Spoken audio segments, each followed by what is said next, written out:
हरिः ओम् आपादमौलिपर्यन्तं गुरूणामाकृतिं स्मरेत् तेन विघ्नाः प्रणश्यन्ति सिद्ध्यन्ति च मनोरथाः। श्रीगुरुभ्यो नमः। परमगुरुभ्यो नमः। श्रीमदानन्दतीर्थभगवत्पादाचार्यगुरुभ्यो नमः। मन्मनोभीष्टवरदं सर्वाभीष्टफलप्रदं पुरन्दरगुरुं वन्दे दासश्रेष्ठं दयानिधिं विद्याविनयसम्पन्नान् शान्तादिगुणब्रह्मितान् सशास्त्रप्रवचनासक्तान् हिरमिरार्यान् गुरून् भजे। पृथ्वीमण्डलमध्यस्याः पूर्णबोधमतानुगाः वैष्णवाः विष्णुहृदयाः तान् नमस्ते गुरुमम। हरिः ओं ಶ್ರೀಶಾಃ ಪಾಹಿ. ಅನಂತಕೋಟಿ ಬ್ರಹ್ಮಾಂಡ ನಾಯಕ ಎಂಬುದು ಶ್ರೀ ಪುರಂದರದಾಸರು ರಚಿಸಿದ ಭವ್ಯ ಗ್ರಂಥ ರೂಪಕ 180 ಗದ್ಯ ರೂಪವಾಗಿದೆ. 81ನೇ ಗದ್ಯ ಪುರಾಣ ಪುರುಷೋತ್ತಮವನ್ನು ಚಿಂತಿಸುತ್ತಿದ್ದೆವು. ಪುರಾಣ ಪುರುಷೋತ್ತಮ ಎಂದಾಗ ಶ್ರೀ ವೇದವ್ಯಾಸ ರಚಿತ 18 ಪುರಾಣವನ್ನು ನಾವು ಅವಗಾಹನ ಮಾಡಿ ಅಲ್ಲಿ ಪ್ರಸಿದ್ಧವಾದ ಪುರುಷೋತ್ತಮ ತತ್ವವನ್ನು ತಿಳಿಯುವುದೇ ಆಗಿದೆ. ಅಂತಿಮ ಘಟ್ಟದಲ್ಲಿರುವುದರಿಂದ ಪುರಾಣ ಪುರುಷೋತ್ತಮ ಎಂಬುದು ಹೇಗೆ ಶಾಸ್ತ್ರಕ್ಕೆ ಒಪ್ಪಿಗೆಯಾಗಿದೆ ಎಂಬುದನ್ನು ತಿಳಿಯಲು ಸಲುವಾಗಿ ಬ್ರಹ್ಮಸೂತ್ರ ಭಾಷ್ಯದೊಡನೆ ತಾಳೆ ಮಾಡಿಕೊಂಡು ನಾವು ಅಭ್ಯಾಸ ಮಾಡಬೇಕು. ಆದ್ದರಿಂದ ಈ ಕೂರ್ಮ ಪುರಾಣದ ಮುಂದಿನ ವಾಕ್ಯ ಪ್ರಕೃತಿಂ ಪುರುಷಂ ಚೈವ ಪ್ರವಿಶ್ಯ ಪುರುಷೋತ್ತಮಃ ಕ್ಷೋಭಯಾಮಾಸ ಭಗವಾನ್ ಸೃಷ್ಟ್ಯಾರ್ಥಂ ಜಗತೋ ವಿಭುಃ. ಪುರಾಣ ಪುರುಷೋತ್ತಮ ಎಂದು ಶ್ರೀ ಪುರಂದರದಾಸರು ಹೇಳಿರುವುದು ಇದು ವೇದವ್ಯಾಸರ ವಾಕ್ಯವನ್ನೇ. ಹಾಗಾದರೆ ವೇದವ್ಯಾಸರ ವಾಕ್ಯದಲ್ಲಿಯೂ ಪುರಾಣ ಪುರುಷೋತ್ತಮ ಏನು ಸಾಮ್ಯವಿದೆ? ಶಬ್ದದಲ್ಲಿ ಸಾಮ್ಯವಿದೆಯೋ, ಅರ್ಥದಲ್ಲಿ ಸಾಮ್ಯವಿದೆಯೋ, ಶಕ್ತಿಯಲ್ಲಿ ಸಾಮ್ಯವಿದೆಯೋ ಅಂತ ತಿಳಿದರೆ ಇದು ಎಲ್ಲವೂ ಸರ್ವಸಾಮ್ಯ. ವೇದವ್ಯಾಸ ದೇವರೇ ಪುರಂದರದಾಸರಲ್ಲಿ ನಿಂತು ನುಡಿದಿದ್ದಾರೆ. ಆದ್ದರಿಂದ ನಾವು ಇದು ಪುರಂದರದಾಸರಿಂದ ರಚಿತವಾಗಿದೆ ಅಂತ ಹೇಳುತ್ತೇವೆಯೇ ಹೊರತು ವಸ್ತುತಃ ಅದು ವೇದವ್ಯಾಸರಿಂದಲೇ ನಡೆದಿದೆ ಎಂಬುದನ್ನು ತಿಳಿಯಬೇಕು. ಇದಕ್ಕೆ ಇನ್ನೊಂದು ನಿದರ್ಶನ ಏನಪ್ಪ ಅಂದರೆ, ಪುರಾಣ ಪುರುಷೋತ್ತಮ ಎಂಬುದರಿಂದ ನಾವೆಲ್ಲರೂ ಜೀವರುಗಳು, ನಾವೆಲ್ಲರೂ ಪುರುಷರು. ಅಂದರೆ ಜೀವ ಎಂಬತಕ್ಕಂಥ ದ್ರವ್ಯ ಅಂದರೆ ಪದಾರ್ಥ, ಮ್ಯಾಟರ್, ಇದು ಯಾವುದರಲ್ಲಿದೆ? ಒಂದು ಶರೀರದೊಳಗೆ ಇದೆ. ಇದನ್ನು ನಾವು ಪುರ ಅಂತ ಹೆಸರು. ಪುರದೊಳಗೆ ಇರತಕ್ಕಂಥವನು ಜೀವ, ಅವನನ್ನು ಪುರುಷ ಅಂತ ಹೆಸರು ಅಂತ ನಾವು ತಿಳಿದಿದ್ದೇವೆ. ಪುರಾಣ ಪುರುಷೋತ್ತಮ ಅಂತ ಹೇಳಿದ್ರಿಂದ ಪುರುಷೋತ್ತಮ ತತ್ವ ಭಗವಂತ ಅಂತ ನಾವು ತಿಳಿಸೋಕ್ಕೋಸ್ಕರವಾಗಿ ನಮಗೂ ಭಗವಂತನಿರ್ತಕ್ಕಂಥ ಸಂಬಂಧವೇನು? ಅವನೂ ಪುರುಷ, ನಾವು ಪುರುಷನಾದರೆ ಏನು ನಮಗೆ ಸಾಮ್ಯ ಬಂತಲ್ಲ ಅಂದರೆ ನಾವು ಹೇಳುವುದನ್ನು ಹಾಗೆ ತಿಳಿಯುವುದಲ್ಲ. ನಾವು ಕೇವಲ ಅವನ ಅಧೀನವಾಗಿರುವುದು. ನಾವು ಜೀವರು, ಭಗವಂತ ಪರಮಚೇತನ, ಅವನು ಎಲ್ಲರಲ್ಲಿಯೂ ಇದ್ದು ನಮ್ಮ ಇರುವಿಕೆಗೆ ಸಹಾಯ ಮಾಡಿದ್ದಾನೆ. ಆದ್ದರಿಂದ ಅವನ ಇರುವಿಕೆ ಇದೆ. ಅವನ ಇರುವಿಕೆ ಯಾತಕ್ಕೋಸ್ಕರವಾಗಿದೆ? ನಮ್ಮ ಇರುವಿಕೆಗೋಸ್ಕರ ಇದೆ. ಅಂದರೆ ನಾವು 100% ಅಸ್ವಾತಂತ್ರರು. ಸ್ವಾತಂತ್ರ್ಯ ಲವಲೇಶ ಇಲ್ಲ. ಭಗವಂತನಿಗೆ 100% ಸ್ವಾತಂತ್ರ್ಯ ಉಳ್ಳವ ಎಂಬುದನ್ನು ಸರಿಯಾಗಿ ಅರ್ಥ ಮಾಡಿಕೊಳ್ಳಲು ಪುರಂದರದಾಸರು ಪುರಾಣದಿಂದ ನೀವು ತಿಳಿದುಕೊಳ್ಳಿ. ಪುರಾಣ ಅಂದರೆ ಶ್ರೀ ವೇದವ್ಯಾಸರಿಂದ ತಿಳಿದುಕೊಳ್ಳಿ. ಅಲ್ಲಿ ಅಭಿಪ್ರೇತವಾದದ್ದು ಏನು? ಪುರುಷೋತ್ತಮ ತತ್ವ. ಆ ಪುರುಷೋತ್ತಮ ಎಲ್ಲಿದ್ದಾನೆ? ನಮ್ಮ ಬಿಂಬನೇ ಆಗಿದ್ದಾನೆ. ಆದ್ದರಿಂದ ಒಬ್ಬ ಜೀವ, ಒಬ್ಬ ಅಣುವಾಗಿರಲಿ ಅಥವಾ ಬೃಹತ್ತಾದ ಆರೈಗಾತ್ರದಲ್ಲಿರಲಿ, ಎಲ್ಲರಲ್ಲಿಯೂ ಭಗವಂತ ಬಿಂಬನಾಗಿರುತ್ತಾನೆ. ಎಲ್ಲ ಪ್ರಾಣಿಗಳಲ್ಲಿಯೂ ವೃಕ್ಷಾದಿಗಳಲ್ಲಿಯೂ ಯಾವುದು ನಾವು ಜೀವ ಜಂತುಗಳು ಅಂತ ಹೇಳುತ್ತೀವಿಯೋ ಎಲ್ಲದರಲ್ಲೂ ಭಗವಂತನಿದ್ದೇ ಯಾವ ಕೃತಿಯನ್ನು ಇಚ್ಛಾವನ್ನು ಮಾಡಿಸುತ್ತಿದ್ದಾನೆಂಬುದು ತಿಳಿಯಬೇಕು. ಸರ್ವಾಧೀನತ್ವವನ್ನು ಎಲ್ಲಿ ತನಕ ನಾವು ತಿಳಿಯುವುದಕ್ಕೆ ಸಾಧ್ಯವಾಗುವುದೋ ಅಲ್ಲಿಯ ತನಕವೂ ನಾವು ಶಾಸ್ತ್ರಶ್ರವಣ ಉಪಾಸನೆ ಮತ್ತು ಭಗವತ್ ಚಿಂತನೆಯನ್ನು ಮಾಡುತ್ತಿರಬೇಕು. ತದನಂತರದಲ್ಲಿ ಅನಾಯಾಸದಿಂದ ಅದು ಫಲರೂಪದಲ್ಲಿ ಶಾಶ್ವತವಾಗಿ ನಿಲ್ಲುತ್ತದೆ ಎಂಬುದೇ ಅಭಿಪ್ರಾಯ. ಆದ್ದರಿಂದ ಪುರಾಣ ಪುರುಷೋತ್ತಮ ಎಂಬುದನ್ನು ವಿಸ್ತಾರವಾಗಿ ತಿಳಿಯುವುದಕ್ಕೋಸ್ಕರವಾಗಿ ಈ ಕೂರ್ಮ ಪುರಾಣದ ವಾಕ್ಯ ಪ್ರಕೃತಿಯಲ್ಲಿ ಪುರುಷನಲ್ಲಿ ಭಗವಂತ ಪ್ರವೇಶ ಮಾಡಿದ್ದಾನೆ, ಆದ್ದರಿಂದ ಅವನು ಪುರುಷೋತ್ತಮ ಎಂದು ವೇದವ್ಯಾಸರು ತಿಳಿಸಿಕೊಟ್ಟಿದ್ದಾರೆ. ಯಾಕೆ ಅಂದರೆ ಸೃಷ್ಟ್ಯಾರ್ಥಂ, ಸೃಷ್ಟಿ ಮಾಡಲು ವಸ್ತುವಾಗಿ. ಏನು ಸೃಷ್ಟಿ? ಜೀವರಲ್ಲಿ ಅನಾದಿ ಕಾಮಕರ್ಮಗಳಿದೆ.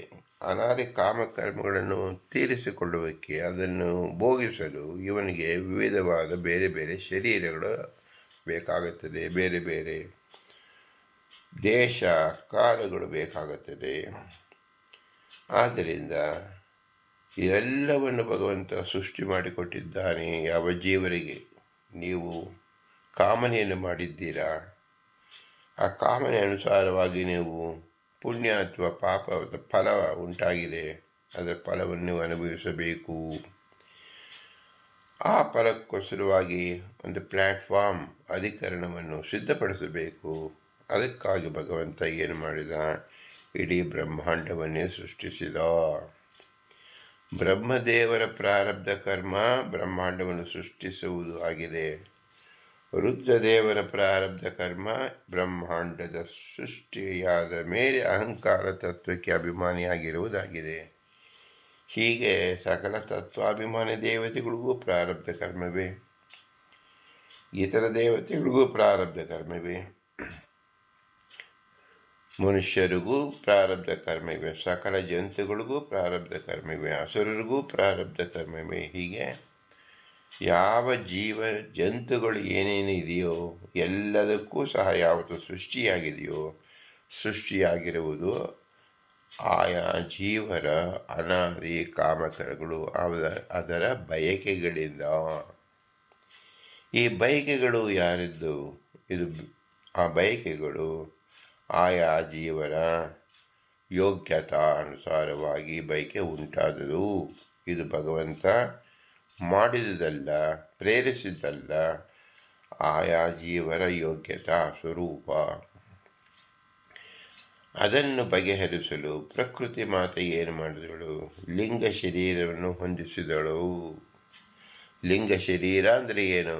ಒಂದು ಪ್ಯಾಕೇಜ್ ಅಂತ ಹೆಸರು.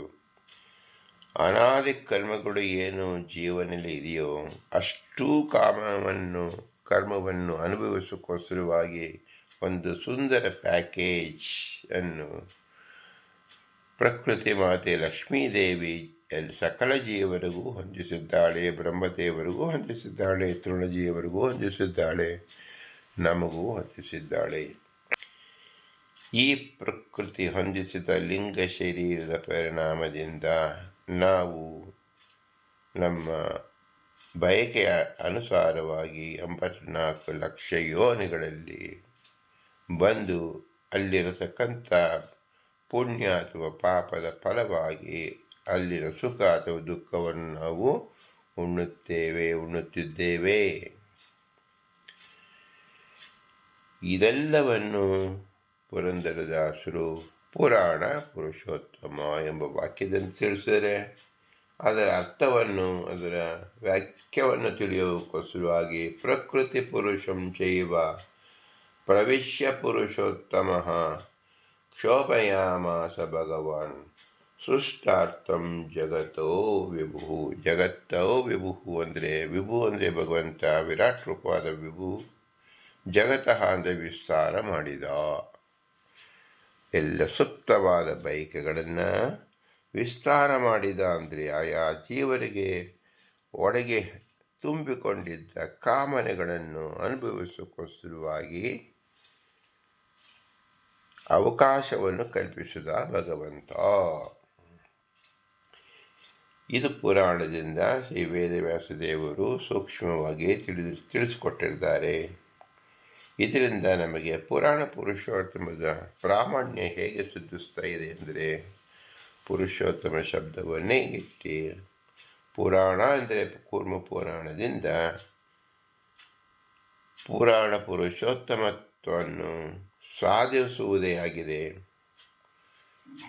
ಇದು ನಮಗೆ ಹೇಗೆ ಅನುಭವಕ್ಕೆ ಬರುತ್ತಿದೆ ಅಂದರೆ, ಎಲ್ಲ ಸಕಲ ನಮ್ಮ ಹುಟ್ಟಿದಾಗಿನಿಂದ ಮಾಡುವ ಸಕಲ ಕ್ರಿಯೆಗಳು ನಾವು ಮಾಡುತ್ತೇವೆ ಎಂಬತಕ್ಕಂಥ ಅಹಂಭಾವ ನಮ್ಮಲ್ಲಿದೆ. ನಾನು ತಿನ್ನುತ್ತಿದ್ದೇನೆ, ನಾನು ಮಾತನಾಡುತ್ತಿದ್ದೇನೆ ಎಂಬತಕ್ಕಂಥ ಅಹಂಭಾವವಿದೆ. ಈ ಅಹಂಭಾವ ಯಾತಕ್ಕೋಸ್ಕರವಾಗಿದೆ ಅಂದರೆ, ನಮ್ಮ ಇದು ಕಾಮನೆಯಾಗಿತ್ತು. ನಾನು ಇದು ಮಾತನಾಡಬೇಕು ಎಂಬತಕ್ಕಂಥ ಬಯಕೆ ನಮ್ಮಲ್ಲಿ ತುಂಬಿಕೊಂಡಿತ್ತು. ಆ ಬಯಕೆಯನ್ನು ನಾವು ಪೂರೈಸಿಕೊಳ್ಳಲು ಅಸಮರ್ಥರು. ಯಾಕಂದರೆ ನಾವು ಅಸ್ವತಂತ್ರರಾದ್ದರಿಂದ ಸ್ವತಂತ್ರವಾದ ಭಗವಂತ ಅವಕಾಶ ಕಲ್ಪಿಸಿಕೊಟ್ಟಿದ್ದಾನೆ. ಅಂದರೆ ಏನರ್ಥ, ಈ ಮನುಷ್ಯ ಜನ್ಮವನ್ನು ಕೊಟ್ಟು ಇದರಲ್ಲಿ ವಚನೇಂದ್ರಿಯ, ನಾಲಿಗೆ, ಇಂದ್ರಿಯಗಳಾದಿಗಳನ್ನು ಸಕಲ ಇಂದ್ರಿಯಗಳನ್ನು ಜೋಡಿಸಿ ತನ್ಮೂಲಕ ಆ ಶಬ್ದವನ್ನು ನಾವು ಹೊರಗಿಡುವ ಬಯಕೆಯನ್ನು ತೀರಿಸಿಕೊಳ್ಳುತ್ತಿದ್ದೇವೆ. ಇದಕ್ಕೆ ಮೂಲ ಕಾರಣ ನಮ್ಮ ಬಯಕೆಯೇ. ಅದನ್ನು ಪ್ರಸಾರ ಮಾಡುವುದರಲ್ಲಿ ಭಗವಂತ ನಮಗೆ ಸಹಾಯಕನಾಗಿದ್ದಾನೆ. ಈ ಸಹಾಯಕತೆಯಿಂದ ಯಾಕಾಗಿದ್ದಾನೆಂದರೆ, ಅಸ್ವತಂತ್ರದ ಜೀವನಿಗೆ ತನ್ನ ಬಯಕೆ ಮಾಡುವುದು ಮಾತ್ರ ಆಗುತ್ತೆ. ಅದನ್ನು ತೀರಿಸಿಕೊಳ್ಳುವುದನ್ನು ಮುಗಿಸಿಕೊಳ್ಳುವುದಕ್ಕೆ ಸಾಮರ್ಥ್ಯವೇ ಇಲ್ಲ. ಆದ್ದರಿಂದ ಭಗವಂತನೇ ಎಲ್ಲರಲ್ಲೂ ಬಿಂಬನಾಗಿ ನಿಂತು ಬಾಹ್ಯದಲ್ಲಿ ಈಶ್ವರ ರೂಪದಿಂದ ಇಡೀ ಬ್ರಹ್ಮಾಂಡವನ್ನೇ ಸೃಷ್ಟಿ ಮಾಡಿ ಅನಾದಿ ಕಾಮಕರ್ಮಗಳ ಸುಖ ಮತ್ತು ದುಃಖವನ್ನು ಭಗವಂತನೇ ನಮಗೆ ನೇರವಾಗಿ ತುಂಬಿಸಿಕೊಡುತ್ತಿದ್ದಾನೆ ಎಂದರ್ಥ. ಹಾಗಾದರೆ ಇಷ್ಟು ಪ್ರಸಿದ್ಧವಾದದ್ದನ್ನು ಪುರಂದರದಾಸರು ಹೇಳಿ ತೋರಿಸಬೇಕಂತ ಪ್ರಮೇಯವಾದರೂ ಏನಿತ್ತು ಅಂದರೆ, ಇಷ್ಟು ಪ್ರತ್ಯಕ್ಷವಾಗಿ ಕಂಡುಬಂದರೂ ಸಹ ಎಲ್ಲ ಮನುಷ್ಯರು ತಾನೇ ಅಹಂಕಾರದಿಂದ, ಅಹಂಭಾವದಿಂದ ತಾನೇ ಸ್ವತಂತ್ರ ಎಂದು ಬೀಗುತ್ತಿದ್ದಾರೆ. ಒಂದು ತೃಣಜೀವಿಯೂ ಸಹ ತಾನೇ ಅಲ್ಲಾಡುತ್ತಿದೆ. ತಾನು ಮಕ್ಕಳಿಗೆ ಜೀವವನ್ನು ಕೊಡುತ್ತಿದ್ದೇನೆ, ತಾನು ಇನ್ನೊಬ್ಬರಿಗೆ ತಂದೆ ತಾಯಿಯಾಗಿದ್ದೇನೆ, ಅಣ್ಣ ತಮ್ಮನಾಗಿದ್ದೇನೆ ಎಂಬತಕ್ಕಂಥ ಭಾವನೆಯನ್ನು ಹೊಂದುತ್ತೇವೆ. ಈ ಭಾವನೆ ನಿತ್ಯವಲ್ಲ, ಸತ್ಯವಾದರೂ ನಿತ್ಯವಲ್ಲ. ಇದು ನಮ್ಮ ಸುಪ್ತ ಬಯಕೆಗಳಿಂದ ಆದದ್ದು. ಈ ಸುಪ್ತ ಬಯಕೆಗಳು ನಮಗೆ ದುಃಖಕ್ಕೆ ಕಾರಣವಾಗಿದೆ. ಈ ದುಃಖಕ್ಕೆ ಏಕೆ ಕಾರಣವಾಗಿದೆ? ಇದೆ ಬಂಧನ ರೂಪವಾಗಿದೆ. ಈ ಬಂಧನವನ್ನು ನಾವು ಎಲ್ಲಿಗೆ ಬಿಡಿಸಿಕೊಳ್ಳುವುದಿಲ್ಲವೋ ಅಲ್ಲಿಯ ತನಕವೂ ನಮಗೆ ಸಂತತವಾಗಿ ಹುಟ್ಟು ಸಾವುಗಳು ನಡೆಯುತ್ತಲೇ ಇರುತ್ತದೆ. ಇದಕ್ಕೆ ಸೃಷ್ಟ್ಯಾದಿಗಳು ಹೆಸರು. ಹುಟ್ಟುವುದು, ಸಾಯುವುದು. ಯಾವುದು ಹುಟ್ಟುತ್ತೋ ಜಾತಸ್ಯ ಹಿ ಧ್ರುವಂ ಮೃತ್ಯುಹು, ಅದಕ್ಕೆ ಮರಣವಾಗಲೇಬೇಕು. ಯಾವುದು ಶಾಶ್ವತವಾಗಿ ನಿಲ್ಲುವಂತಿಲ್ಲ. ಮತ್ತೆ ಹುಟ್ಟಬೇಕು, ಹುಟ್ಟಿದವನು ಸಾಯಬೇಕು, ಸತ್ತವನು ಹುಟ್ಟಬೇಕು. ಯಾಕೆ? ಯಾವ ಜೀವನಿಗೆ ನಿತ್ಯ ಅನಾದಿ ಆದರೂ ಸಹ ಅವನಿಗೆ ಯಾಕೆ ಹುಟ್ಟುಗಳು ಬಂತು ಅಂದರೆ, ಅವನ ಕಾಮನೆಗಳಿಗೆ ಹುಟ್ಟು, ಅವನ ಕಾಮನೆಗಳು ಪೂರೈಸಿದ ನಂತರ ಅದು ಸಾವು. ಹೀಗೆ ನಮಗೆ ಎಷ್ಟು ಕಾಮನೆಗಳಿದೆ ಕೇವಲ ಭಗವಂತನಿಗೆ ಗೊತ್ತಿದೆ. ಎಲ್ಲರ ಜೀವನ ಯೋಗ್ಯತೆಯನ್ನು ಭಗವಂತ ಪೂರ್ಣವಾಗಿ ತಿಳಿದಿದ್ದಾನೆ. ಸ್ವಪರಗತ ಸರ್ವಾರ್ಥ ವಿಷಯಿಕ ಜ್ಞಾನಂ ಈಶ್ವರ ಜ್ಞಾನಂ. ನಮ್ಮದೇ ನಮಗೆ ತಿಳಿದಿಲ್ಲ, ಪರದಂತೂ ತಿಳಿಯುವಂತೆ ಸಾಧ್ಯವೇ ಇಲ್ಲ. ಆದರೂ ನಾವು ಎಲ್ಲವನ್ನೂ ತಿಳಿದೆವು, ಎಲ್ಲ ಕಾಲವನ್ನೂ ತಿಳಿದೆವು ಎಂಬ ಅಹಂಭಾವದಿಂದ ಅಜ್ಞಾನದಿಂದ ತಿರುಗುತ್ತಿದ್ದೇವೆ. ಈ ಅಜ್ಞಾನ ಪರವಶದಿಂದ ನಮಗೆ ಬಂಧನವಾಗಿದೆ. ಈ ಬಂಧನೋಪಾಯವನ್ನು ನಾವು ಎಲ್ಲಿಯ ತನಕ ನಾವು ಚಿಂತಿಸುವುದಿಲ್ಲವೋ ಈ ಬಂಧನ ಮುಂದುವರಿಯುತ್ತಾ ಇರುತ್ತದೆ. 84 ಲಕ್ಷ ಯೋನಿಗಳಲ್ಲಿ ತಿರುಗುತ್ತಾ ಇರುತ್ತದೆ. ಕೇವಲ ಮನುಷ್ಯ ಜನ್ಮದಲ್ಲಿ ಬಂದಾಗ ಮಾತ್ರ ಬಂಧನೋಪಾಯವನ್ನು ಚಿಂತಿಸಲು ಸಾಧ್ಯವಾಗುತ್ತದೆ. ಉಳಿದ ಯಾವ ಯೋನಿಯಲ್ಲೂ ಸಹ ಈ ಸುಸಂದರ್ಭ ಒದಗುವುದೇ ಇಲ್ಲ. ಆದ್ದರಿಂದ ಪುರಂದರದಾಸರು ಈ ಬಂಧನೋಪಾಯವನ್ನು ಚಿಂತಿಸಿಕೊಳ್ಳಿ, ಇದರಿಂದ ಹೊರಗಡೆ ಬನ್ನಿ ಎಂದು ಹೇಳಿ ಸ್ವತಃ ತಾವು ಪ್ರಾರಬ್ಧ ಕರ್ಮದಿಂದ ಬಂಧಿತರಾಗಿದ್ದಾರೆ ಸಹಜವಾಗಿ. ಆದರೆ ಅವರಿಗೆ ಭಗವಂತನ ದಿವ್ಯ ಅಪರೋಕ್ಷ ಜ್ಞಾನೋದಯವಾಗಿದೆ. ಆ ಜ್ಞಾನವನ್ನು ಅವರು ಸಜ್ಜನರಾದ್ದರಿಂದ ಎಲ್ಲರಿಗೂ ಹಂಚುತ್ತಿದ್ದಾರೆ. ಇದಕ್ಕೆ ಶ್ರೀ ವೇದವ್ಯಾಸದೇವರು ಎಲ್ಲರಿಗೂ ನೆರವಾಗಿದ್ದಾರೆ. ಭಗವಂತ ನಮಗೆ ಸಮರ್ಪಣವಾಗಿ ಸರ್ವಾಂಗತ್ವೇನ ನೆರವು ಆಗಲಿಲ್ಲ ಅಂದರೆ ನಾವು ಉದ್ಧಾರವಾಗುವುದೇ ಇಲ್ಲ. ಆದರೆ ಪ್ರಕೃತದಲ್ಲಿ ನಾವು ಭಗವಂತನ ನೆನೆಯುತ್ತಲೇ ಇಲ್ಲ. ಎಲ್ಲವೂ ನನ್ನಿಂದಲೇ, ನಾನೇ, ನಮ್ಮವರು ಎಂಬತಕ್ಕಂಥ ಅಹಂಕಾರದಿಂದಲೇ ಮೆರೆಯುತ್ತಿದ್ದೇವೆ. ಇದು ಸಲ್ಲದು.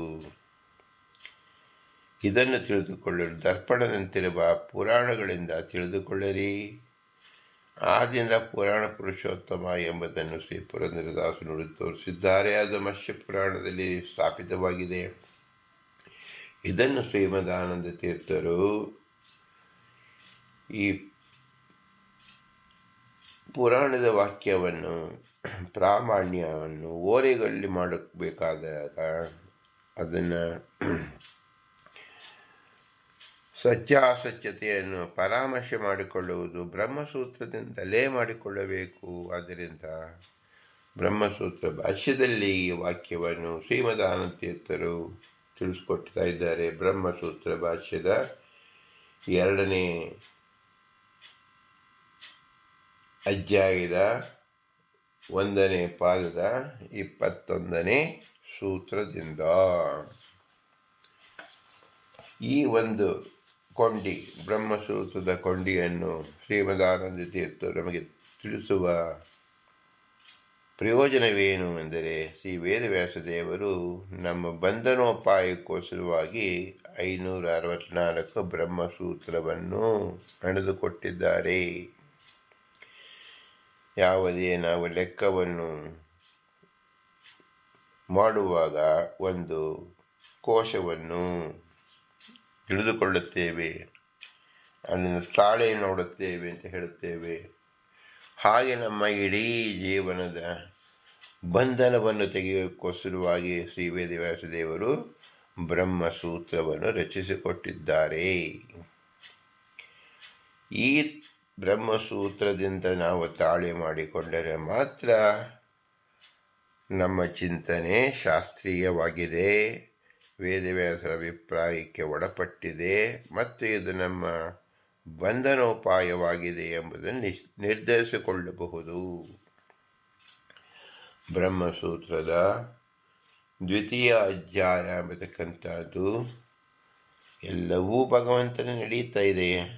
ಆದರೆ ಭಗವಂತನ ಅಲ್ಲ, ಎಲ್ಲವೂ ಪ್ರಕೃತಿಯಿಂದ ಆಗಿದೆ, ನಮ್ಮಿಂದಲೇ ಆಗಿದೆ ಎಂಬ ಅಜ್ಞಾನ ದಶೆಯಿಂದ ನಾವು ಬೇರೆ ಬೇರೆ ಮತ ಅಂದರೆ ಅಭಿಪ್ರಾಯಗಳನ್ನು ಹೊಂದಿರುತ್ತೇವೆ. ಈ ಅಭಿಪ್ರಾಯಗಳು ಸತ್ಯವಲ್ಲ, ಪಾರಮಾರ್ಥಿಕವಲ್ಲ ಎಂಬುದನ್ನು ಶ್ರೀ ವೇದವ್ಯಾಸದೇವರು ತಿಳಿಸ್ಕೊಡ್ತಾ ಇದ್ದಾರೆ.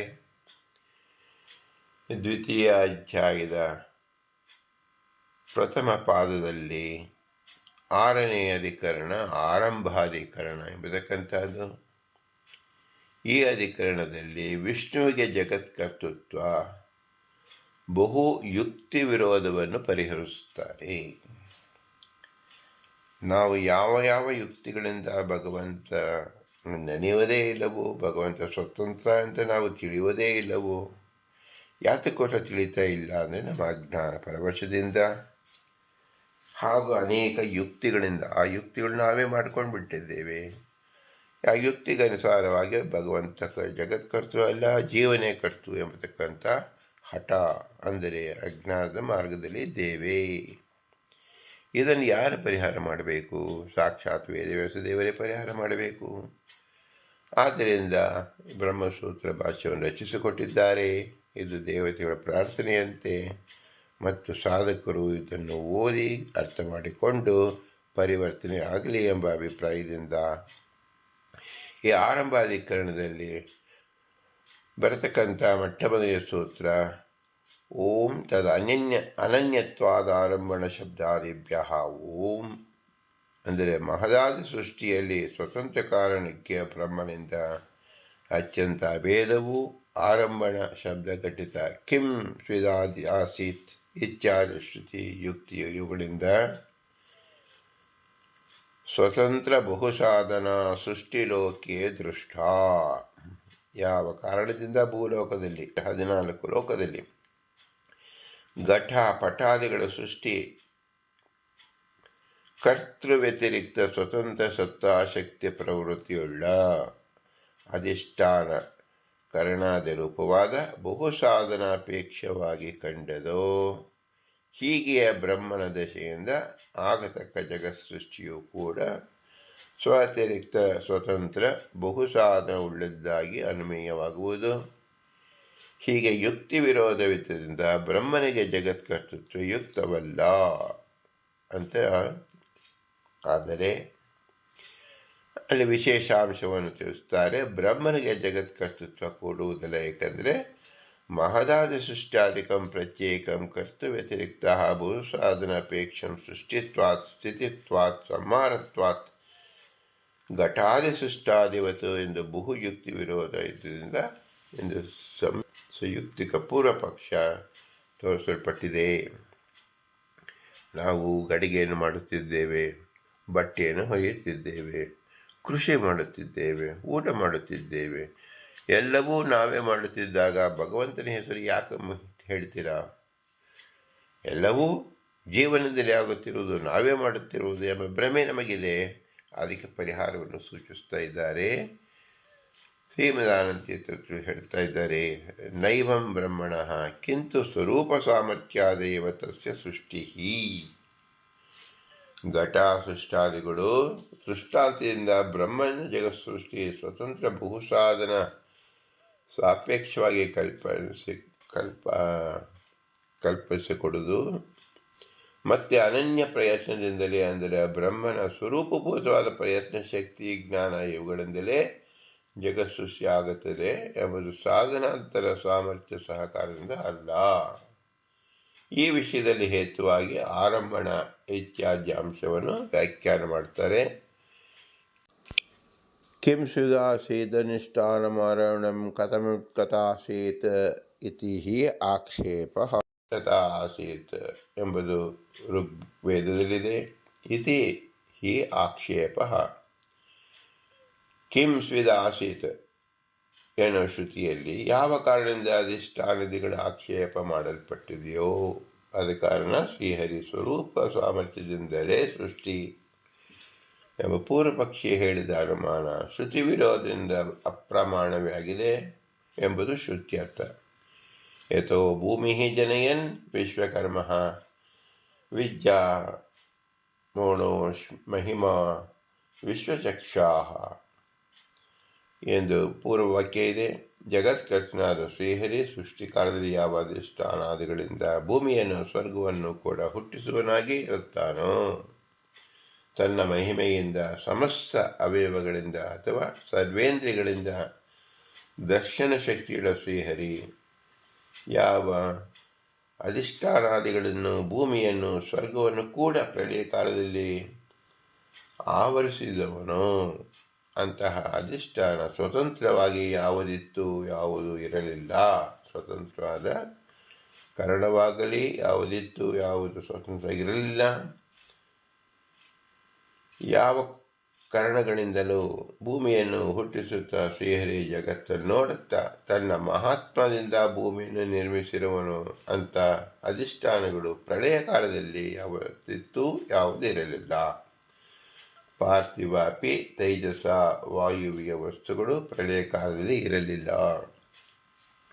ಕಿಂ ಶಬ್ದ ಪ್ರಶ್ನೆ ಆಕ್ಷೇಪಗಳು ಸಮವಾದುದರಿಂದ ಇದು ಪ್ರಶ್ನೆ ಯಾಕೆ ಆಗಲಾರದು ಅಂದರೆ ಅಧಿಷ್ಠಾನಾದ್ಯನುಕ್ತೇ ಆದಿಶಬ್ದಾದುಕ್ತಿಶ್ಚ. ಪರಿಹಾರಕ್ಕಾಗಿ ಅಧಿಷ್ಠಾನದಿಗಳು ಉತ್ತರತ್ರ ಹೇಳದೇ ಇದ್ದುದರಿಂದ ಇದು ಪ್ರಶ್ನೆಯಲ್ಲ, ಮತ್ತೆ ಆಕ್ಷೇಪ ಎಂಬುದು ಪೂರ್ವ ಪಕ್ಷಿಯೇ ಹೇಳಿದ ಅನುಮಾನ. ಆಗಮ ವಿರುದ್ಧ ಮಾತ್ರವಲ್ಲ, ಆದಿಶಬ್ದದಿಂದ ಗೃಹೀತವಾದ ಅಪರತಂತ್ರತ್ವಾತ್ ಸ್ವತಂತ್ರತ್ವಾತ್ ಸಾಧನ ಸತ್ತಾ ಪ್ರದತ್ವಾತ್ ಇತ್ಯಾದಿ ಯುಕ್ತಿ ವಿರೋಧವೂ ಆಗಿದೆ. ಹಿಂದೆ ಹೇಳಿದ ಯುಕ್ತಿಗಳಿಗೆ ಆಭಾಸತ್ವ ಶಂಕೆಯನ್ನು ನಿರಾಕರಿಸೋಸ್ಕರವಾಗಿ ಆ ಯುಕ್ತಿಗಳು ಶ್ರುತಿಸಿದ್ಧಗಳು ಎನ್ನುತ್ತಾರೆ. ಪರತಂತ್ರೋ ಹಿ ಅಪೇಕ್ಷೇತ ಸ್ವತಂತ್ರ ಕಿಮಪೇಕ್ಷತೆ ಸಾಧನಾನಂ ಸಾಧನತ್ವಂ ಯತ ಕಿಂ ತಸ್ಯ ಸಾಧನೈಃ ಇತ್ಯಾದಿಭಿಃ. ಪರತಂತ್ರನಾದರೆ ಸಾಧನಾದಿಗಳನ್ನು ಅಪೇಕ್ಷಿಸಿಯೇನೆ ಅಂದರೆ ಇದರಿಂದ ಕರ್ಣಾದಿಗಳಿಗೆ ಅಪರತತ್ವ ಯುಕ್ತಿ ಸೂಚಿತವಾಯಿತು. ಸ್ವತಂತ್ರನಾದ ಅಪೇಕ್ಷಿಸ್ತಾನೋ ಅಂತ ಏನು ಅಪೇಕ್ಷಿಸುವುದಿಲ್ಲ ಅಂತ ಉತ್ತರ. ಇದರಿಂದ ಶ್ರೇಯರಿಗೆ ಸ್ವತಂತ್ರ ಯುಕ್ತಿ ಸೂಚಿತವಾಯಿತು. ಏಕೆ ಅಪೇಕ್ಷಿಸುವುದಿಲ್ಲ ಅಂದರೆ ಸಾಧನಗಳಿಗೆ ಸಾಧನ ಶಕ್ತಿಯು ಯಾರಿಂದ ಆಗುತ್ತದೋ ಅಂತಹ ವಿಷ್ಣುವಿಗೆ ಅಧಿಷ್ಠಾನಾದಿ ಸಾಧನೆಗಳಿಂದ ಏನು ಕೃತ್ಯವು ಇತ್ಯಾದಿಗಳಿಂದ ಸಿದ್ಧವಾಗುತ್ತದೆ. ಇತ್ಯಾದಿಭಿಹಿ ಅಂದರೆ ಇತಿ ಅಧೀಯಂತೆ ಉಪಾದೀಯಂತೆ ಎನ್ನುವ ಉತ್ಪತ್ತಿಯಿಂದ ಈ ಶ್ರುತಿ ಜ್ಞಾಪಿತಗಳಾದ ಯುಕ್ತಿಗಳಿಂದ ಅಥವಾ ಯುಕ್ತಂತರ ಸೂಚಕವಾದ ಶ್ರುತ್ಯಂತರವನ್ನು ಸಂಗ್ರಹಿತವಾಗಿದೆ. ಆದಿಶಬ್ದ ತಥಾಚ ಜಗತ್ಸೃಷ್ಟಿಯಲ್ಲಿ ಪರಮಾತ್ಮನೇ ಸ್ವತಂತ್ರ ಸಾಧನನು, ಶ್ರೀಹರಿಯಿಂದ ವ್ಯತಿರಿಕ್ತವಾದ ಸ್ವತಂತ್ರ ಸಾಧನ ಯಾವುದೂ ಇಲ್ಲವೆಂದು ಸಿದ್ಧವಾಗುತ್ತದೆ. ಇದೇ ಯುಕ್ತಾಂತರದಿಂದ ಶ್ರೀಹರಿಯಿಂದ ವ್ಯತಿರಿಕ್ತ ಸ್ವತಂತ್ರ ಸಾಧನವನ್ನು ತಿರಸ್ಕರಿಸತಕ್ಕ ಸೂತ್ರವನ್ನು ಉಪನ್ಯಾಸ ಮಾಡಿ ವ್ಯಾಖ್ಯಾನ ಮಾಡುತ್ತಾರೆ ಶ್ರೀ ಮೂಲಗುರುಗಳಾದ ಶ್ರೀಮದಾನಂದ ತೀರ್ಥರು. ಓಂ ಭಾವೇ ಚ ಉಪಲಬ್ಧೇ ಓಂ ಸ್ವತಂತ್ರ ಸಾಧನಾಭಾವೇ ಪ್ರಮಾಣೈ ಉಪಲಭ್ಯೇತ. ಭಗವತ್ ಸೃಷ್ಟಿಯಲ್ಲಿ ಶ್ರೀಹರಿಯಿಂದ ಅತಿರಿಕ್ತವಾದ ಸ್ವತಂತ್ರವಾದ ಸಾಧನವು ಇದ್ದರೆ ವೇದಾದಿ ಪ್ರಮಾಣದಿಂದ ತೋರುವುದಿಲ್ಲ. ಆದ ಕಾರಣ ಬ್ರಹ್ಮನು ಹೊರತು ಸ್ವತಂತ್ರ ಸಾಧನಂತರ ಇಲ್ಲ ಅಂತ ತಿಳಿಯಬೇಕು. ವೇದ ಮೊದಲಾದ ಪ್ರಮಾಣಗಳಲ್ಲಿ ಹೇಳದೇ ಇದ್ದ ವಸ್ತು ಯಾಕೆ ಇರಬಾರದು ಅಂದರೆ ಅನುಕ್ತಂ ಪಂಚಭಿ ವೇದೈ ನ ವಸ್ತು ಅಸ್ತಿ ಕುತಂಚನ ಅಥೋ ವೇದತ್ವಂ ಏತೇಷಾಂ ಯತತ್ತೆ ಸರ್ವವೇದಕಾಃ ಅಂತ ಸ್ಕಾಂದ ಪುರಾಣದಲ್ಲಿ ತಿಳಿಸಿಕೊಟ್ಟಿದ್ದಾರೆ. ಯಾವ ಕಾರಣದಿಂದ ಇತಿಹಾಸ ಪುರಾಣ ಭಾರತಾದಿಗಳಿಂದ ಸಹಿತಗಳಾದ ವೇದಗಳು ಸರ್ವವಸ್ತು ಪ್ರತಿಪಾದಕಗಳು ಆದ ಕಾರಣ ಇವುಗಳಿಗೆ ವೇದ ಶಬ್ದವಾಚ್ಯತ್ವವು. ಆದ್ದರಿಂದ ಇತಿಹಾಸ ಪುರಾಣ ಸಹಿತಗಳಾದ 5 ವೇದಗಳಿಂದ ಪ್ರತಿಪಾದಿಸಲ್ಪಡದ ಇದ್ದ ಭಗವದ್ಗುಣಗಳಿಂದ ಅತಿರಿಕ್ತವಾದ ವಸ್ತು ಸ್ವಲ್ಪವೂ ಕೂಡ ಇಲ್ಲ ಅಂತ ಸ್ಕಾಂದ ಪುರಾಣದಲ್ಲಿ ತಿಳಿಸಿದ್ದಾರೆ. ಆತ್ಮಸಂಭೂತ ಪೃಥವ್ಯೇನ ಸಾಚ್ಛ ವಿಶ್ವಕರ್ಮಣ ಸಮವರ್ತತಾದಿ ಎಂಬ ತೈತರಿ ಉಪನಿಷತ್ತಿನಲ್ಲಿ ಇಚ್ಛಾದಿನ ಸಾಧನಂತರ ಪ್ರತೀತೆ ಕಥಂ ಅನಪಲಬ್ಧಿ ಅತಾಹ ವಿಶ್ವಕರ್ಮ ಸಮವರ್ತತಾದಿ ತಸ್ಯ ಸೃಷ್ಟ್ಯ ವಿದುದ್ರೂಪಮೇವ ಇತಿ ತತ್ಪುರುಷಸ್ಯ ವಿಶ್ವಮಾಜಾನಗ್ರೇ. ಯಾವ ತತ್ಪುರುಷನೆನ್ನುವ ಚತುರ್ಮುಖ ಬ್ರಹ್ಮನು ಶ್ರೀಹರಿಯಿಂದ ಜಲ ಮೊದಲಾದ ಪಂಚಮಹಾಭೂತಗಳಿಂದಲೂ ರಸ ಮೊದಲಾದ 5 ತನ್ಮಾತ್ರಗಳಿಂದ ಯುಕ್ತನಾಗಿ ಹುಟ್ಟಿದವನಾಗಿ ಆದಿ ಕಾರ್ಯೋತ್ತಮನಾಗಿರುತ್ತಿದ್ದನು. ಅಂತಹ ಚತುರ್ಮುಖನು ಹುಟ್ಟುವುದಕ್ಕಿಂತ ಮೊದಲೇ ಹುಟ್ಟಿರುವ ಬ್ರಹ್ಮಾಂಡ ಚತುರ್ಮುಖ ವಿಗ್ರಹವನ್ನು ಮಹಾದೀಪ್ತಿಯುಳ್ಳ ಶ್ರೀಹರಿ ಧರಿಸುವುದನಾಗಿರುತ್ತಾನೆಂದರ್ಥ. ಇದು ಮೊದಲಾದ ವಾಕ್ಯದಿಂದ, ಅಂದರೆ ಆತ್ಮಸಂಭೂತ ಹಿರಣ್ಯಗರ್ಭ ಮಹಾನಾಮ್ನಿಯಲ್ಲಿ ತಿಳಿಸಿದೆ. ಈ ಋಕ್ಕಿನಿಂದ ಪ್ರಕೃತಿಂ ಸ್ವಾಂ ಅವಷ್ಟವ್ಯ ಎಂಬ ಗೀತಾ ವಾಕ್ಯದಿಂದ ಶ್ರೀಹರಿಯಿಂದ ಇತರವಾದ ಸ್ವತಂತ್ರವಾದ ಸಾಧನವೂ ಇದೆ ಎಂದು ತೋರುವುದಿಲ್ಲವೆಂದು ಹೇಳಿದ್ದು ಹೇಗೆ ಎಂಬ ಶಂಕ ಬಂದರೆ ಸೂತ್ರಕಾರ ಉತ್ತರ ಕೊಡುತ್ತಾರೆ. ಓಂ ಸತ್ವಾಚರವಸ್ಯ ಓಂ ಅವರಸ್ಯ ತದಧೀನಸ್ಯ ಸಾಧನಸ್ಯ ಸತ್ವಾತ್, ಅಂದರೆ ವರಸ್ಯ ಶ್ರೇಷ್ಠವಾದ ಸ್ವತಂತ್ರವೇ ಆದ ಸಾಧನ ಇಲ್ಲವೆಂದು ಅಂಗೀಕರಿಸದಿಂದರು ನಿಕೃಷ್ಟವಾದ ಅಸ್ವತಂತ್ರವಾದ ಶ್ರೀಹರಿಗೆ ಅಧೀನವಾದ ಸಾಧನವೂ ಇದೆ ಎಂದು ಅಂಗೀಕರಿಸದಿಂದರು ಆತ್ಮಸಂಭೂತ ಎಂಬ ವಾಕ್ಯ ಅಸ್ವತಂತ್ರವಾದ ಸಾಧನವನ್ನು ಪ್ರತಿಪಾದಿಸತಕ್ಕದ್ದು ಆದ ಕಾರಣ ವಿರೋಧವಿಲ್ಲ. ಹಾಗಾದರೆ ಈ ಶ್ರುತಿಯಲ್ಲಿ ಸಾಧನ ಮಾತ್ರ ತೋರುತ್ತದೆ, ಸಾಧನವು ಭಗವಂತನ ಅಧೀನ ಎಂದು ತೋರುವುದಿಲ್ಲವಲ್ಲ. ಅಂತಹ ಸಾಧನ ಲೋಕಾನುಸಾರವಾಗಿ ಸ್ವತಂತ್ರವೇ ಎಂದು ಯಾಕೆ ಆಗಬಾರದು ಎಂದರೆ ಛ ಶಬ್ದದಿಂದ ಸೂಚಿತವಾದ ಶ್ರುತಿಯನ್ನು ಹೇಳುತ್ತಾರೆ.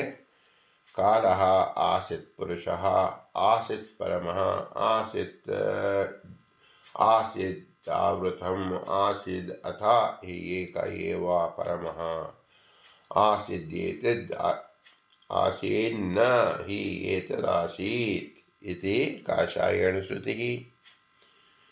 ಪ್ರಳಯ ಕಾಲದಲ್ಲಿ ಕಾಲವು ಇತ್ತು, ಜೀವನು ಪರಮಾತ್ಮನು ಇರುತ್ತಿದ್ದರು. ಆದಾಗ್ಯೂ ಪ್ರಳಯ ಕಾಲದಲ್ಲಿ ಯಾವುದು ವಸ್ತುವು ಇರುತ್ತಿತ್ತೋ ಅದೆಲ್ಲವೂ ಶ್ರೀಹರಿಯ ಆವೃತವಾಗಿ ಶ್ರೀಹರಿ ಅಧೀನವಾಗಿಯೇ ಆಗಿತ್ತು. ಆದ್ದರಿಂದ ಒಬ್ಬನೇ ಸರ್ವೋತ್ತಮನು ಎಂದು ಹೇಳಲ್ಪಡುತ್ತಾರೆ. ಯಾವ ಶ್ರೀಹರಿಯಿಂದ ಈ ಜಗತ್ತು ಉಂಟಾಯಿತೋ ಅಂತಹ ಜಗತ್ತು ಸೃಷ್ಟಿಗಿಂತ ಮೊದಲು ಇರಲಿಲ್ಲ. ತಥಾಚ ಮೊದಲು ಇಲ್ಲದೇ ಇದ್ದುದಕ್ಕೆ ಉತ್ಪತ್ತಿ ಸಿದ್ಧವಾಗೋಣ. ಉತ್ಪಾದಕ್ಕೆ ಮತ್ತೊಬ್ಬನು ಇಲ್ಲದಿರುವುದರಿಂದ ಶ್ರೀಹರಿಯ ಜಗತ್ಕರ್ತು ಎಂದು ಸಿದ್ಧಿಸುತ್ತದೆ. ಇದನ್ನು ತತ್ವಪ್ರದೀಪದಲ್ಲೂ ಸಹ ಒಬ್ಬನು ಸರ್ವೋತ್ತಮನಾಗಿ ಇದ್ದನು, ಇದು ಯಾರ ಅಧೀನವಾಗಿ ಇರುತ್ತಿತ್ತೋ ಪರತಂತ್ರವಾದ್ದರಿಂದಲೇ ಅದು ಸ್ವತಂತ್ರವಾಗಿರಲಿಲ್ಲ. ಅದು ಭಗವಂತನು ಒಬ್ಬನೇ ಪ್ರಧಾನವಾಗಿದ್ದನು, ಇತರವಾದುದು ಪ್ರಧಾನವಾಗಿರಲಿಲ್ಲ. ಶ್ರೀಹರಿಯ ಅಧೀನವೇ ಆಗಿತ್ತು ಎಂದು ಕಾಷಾಯಣ ಶ್ರುತಿ ತಿಳಿಸ್ತಾ ಇದೆ. ಹೀಗೆ ಹಿಂದೆ ಹೇಳಿದ್ದನ್ನು ಆಕ್ಷೇಪ ಮಾಡಿಕೊಂಡರೆ ಸಮಾನ ಹೇಳ್ತಕ್ಕಂಥ ಇನ್ನೊಂದು ಸೂತ್ರದ ವ್ಯಾಖ್ಯಾನ ಮಾಡ್ತಾ ಇದ್ದಾರೆ ಶ್ರೀಮದಾನಂದ ತೀರ್ಥರು. ಓಂ ಅಸದ್ವ್ಯಪದೇಶಾನ್ನ ಏತಿ ಚೇನ್ನ ಧರ್ಮಾಂತರೇಣ ವಾಕ್ಯಶೇಷಾತ್ ಓಂ ನಾಸದಾಸೀತ್ ಎನ್ನುವ ಶ್ರುತಿಯಲ್ಲಿ ಸರ್ವ ವಸ್ತುಗಳಿಗೂ ಅಸತ್ವವನ್ನು ಹೇಳಿದ್ರಿಂದ ಜಲ ಮೊದಲಾದ ಅಸ್ವತಂತ್ರ ಸಾಧನಕ್ಕೆ ಸತ್ವವು, ಅದಕ್ಕೆ ಈಶ್ವರ ಅಧೀನತ್ವವು ಕೂಡ ಕೂಡುವುದಿಲ್ಲ ಎಂದರೆ ಹೀಗೆ ಹೇಳಿಕೊಡುವುದು. ಅವರತ್ವ ಮೊದಲಾದ ಧರ್ಮ ವಿಶೇಷ ಅಭಿಪ್ರಾಯದಿಂದ ಅಸತ್ವವು ಹೇಳಲ್ಪಟ್ಟಿದೆ. ತಮ ಆಸೆತ್ ಇಚ್ಛಾದ ವಾಕ್ಯ ಶೇಷ ಬಲದಿಂದ ನಾಸಿದ್ ನ ಸದಾಸಿತ್ ಎಂಬ ಋಗ್ವೇದ ಇದು ಸರ್ವಸ್ಯ ಸತ್ತ ವ್ಯಪದೇಶ ನ ಇತಿ ಚೇನ್ನ ಅವ್ಯಕ್ತ ಪಾರತಂತ್ರಾದಿ ಧರ್ಮಾಂತರೇಣ ಹಿ ತದುಚ್ಯತೆ. ಅಂದರೆ ನಾಸದಾಸೇದ ಎನ್ನುವ ಶ್ರುತಿಯಲ್ಲಿ ಪ್ರಳಯ ಕಾಲದಲ್ಲಿ ಸಾಧನಾಂತರಗಳಿಗೆ ಎಲ್ಲ ಅಸತ್ವವನ್ನು ಹೇಳಿದ್ರಿಂದ ಸಾಧನಾಂತರವೇ ಇಲ್ಲದಿರುವುದರಿಂದ ಅದು ಈಶ್ವರ ಅಧೀನ ಆಗಿದೆ ಎನ್ನುವುದು ಕೂಡುವುದಿಲ್ಲ. ಅಂದರೆ ಇಲ್ಲಿ ಸ್ವರೂಪವು ಅಸತ್ ಎನ್ನುವ ಅಭಿಪ್ರಾಯದಿಂದ ಸಾಧನೆಗಳಿಗೆ ಅಸತ್ವವನ್ನು ಹೇಳಿದ್ದಲ್ಲ, ಅವ್ಯಕ್ತತ್ವ, ಪರಾಧೀನತ್ವ, ಅವರತ್ವ, ಅಮೃತತ್ವ, ಕಾರ್ಯ ಅನಭಿಮುಖತ್ವ ಮುಂತಾದ ಸ್ವರೂಪ ಅಪಾಸಕತ್ವ ಬೇರೆಯಾದ ಧರ್ಮ ವಿಶೇಷ ಅಭಿಪ್ರಾಯದಿಂದಲೇ ಅಸತ್ವ ಹೇಳಲ್ಪಟ್ಟಿದೆ ಎಂದರ್ಥ. ಸ್ವತಂತ್ರವಾದ ಭಗವಂತ ಇದ್ದಾನೆ, ಅಸಂತ್ರವಾಗಿ ಇದೆ ಎಂಬುದನ್ನು ನಾವು ತಿಳಿಯಬೇಕು.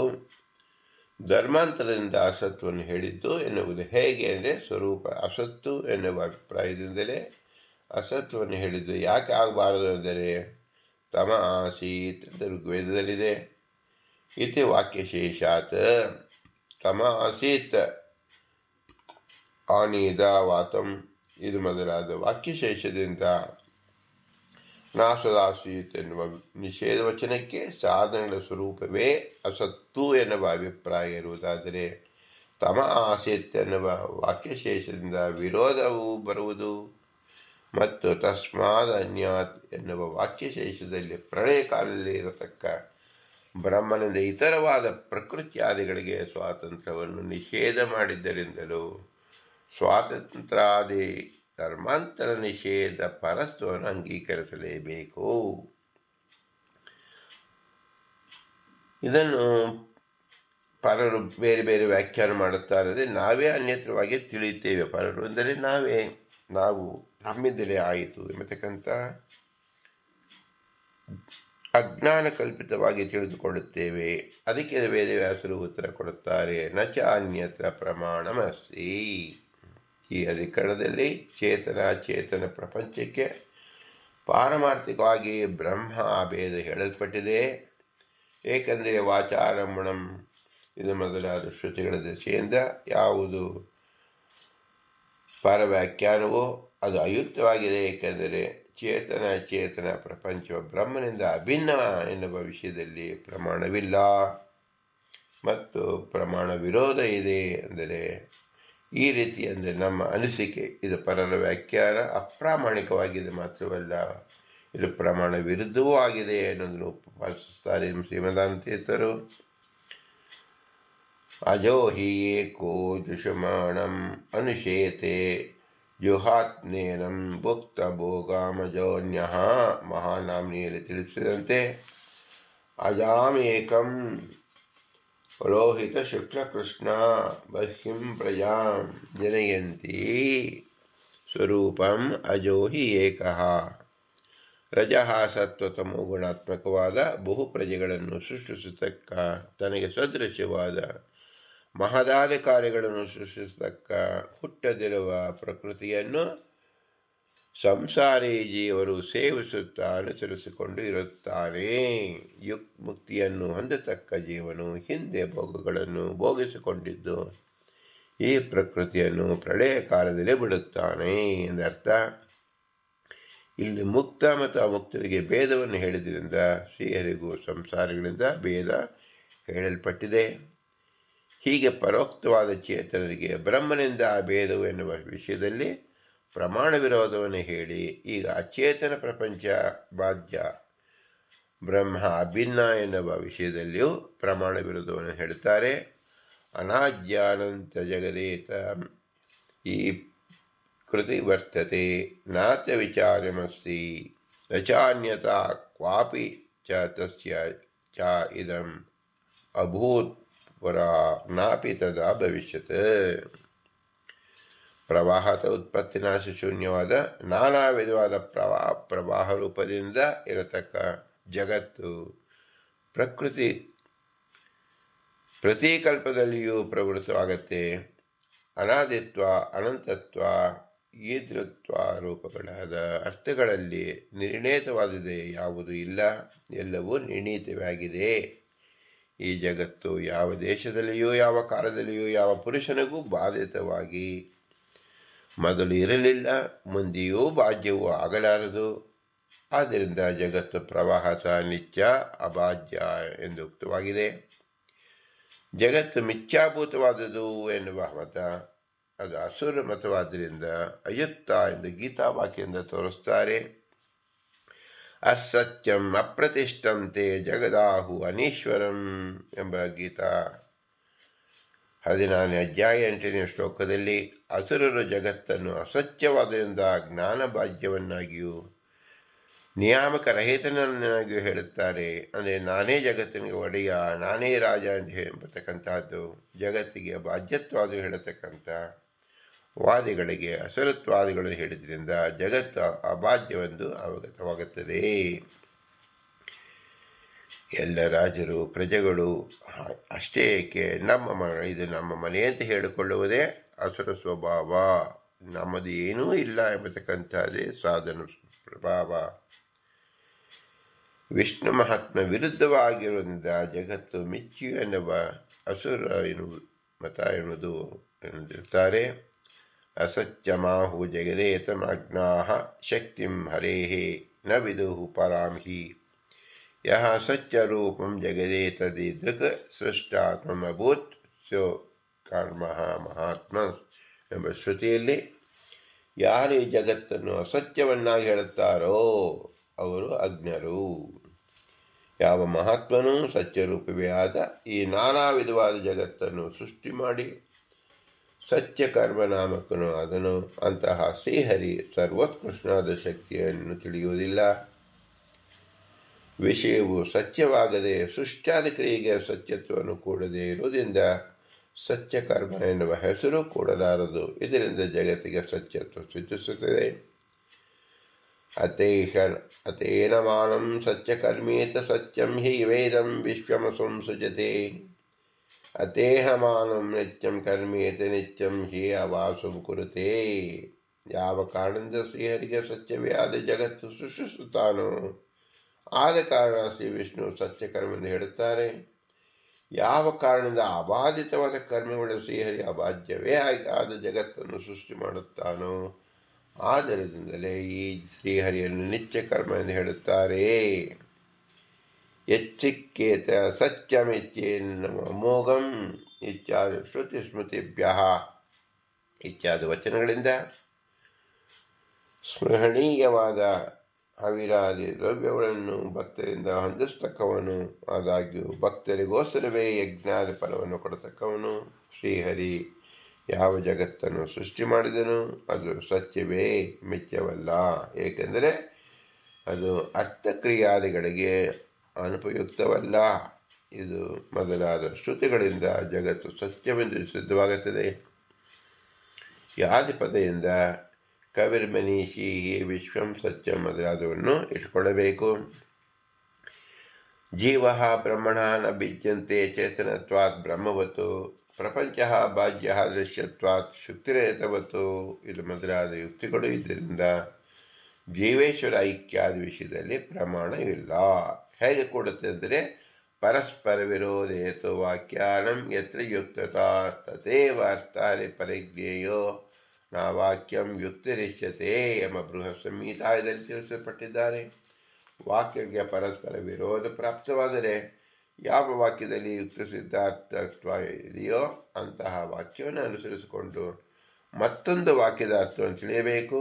ಶ್ರುತಿ ಸ್ಮೃತಿ ರೂಪ ವಾಕ್ಯಗಳ ಅನುಕೂಲರಹಿತವಾದ ಕೇವಲ ಯುಕ್ತಿ ವಾಕ್ಯಾರ್ಥ ನಿರ್ಣಯಕ್ಕಾಗಿಯೇ ಪ್ರಮಾಣವೆಂದು ಪ್ರಾಮಾಣಿಕರಿಂದ ಅಂಗೀಕರಿಸಲ್ಪಡುವುದಿಲ್ಲ ಎಂದು ಬೃಹತ್ ಸಂಹಿತಾದಲ್ಲಿ ಹೇಳಿದೆ. ತಥಾಚ ಶುಷ್ಕ ಯುಕ್ತಿ ಸಿದ್ಧಾರ್ಥವನ್ನು ತಿಳಿಯಕೊಡುವುದೆಂದರ್ಥ.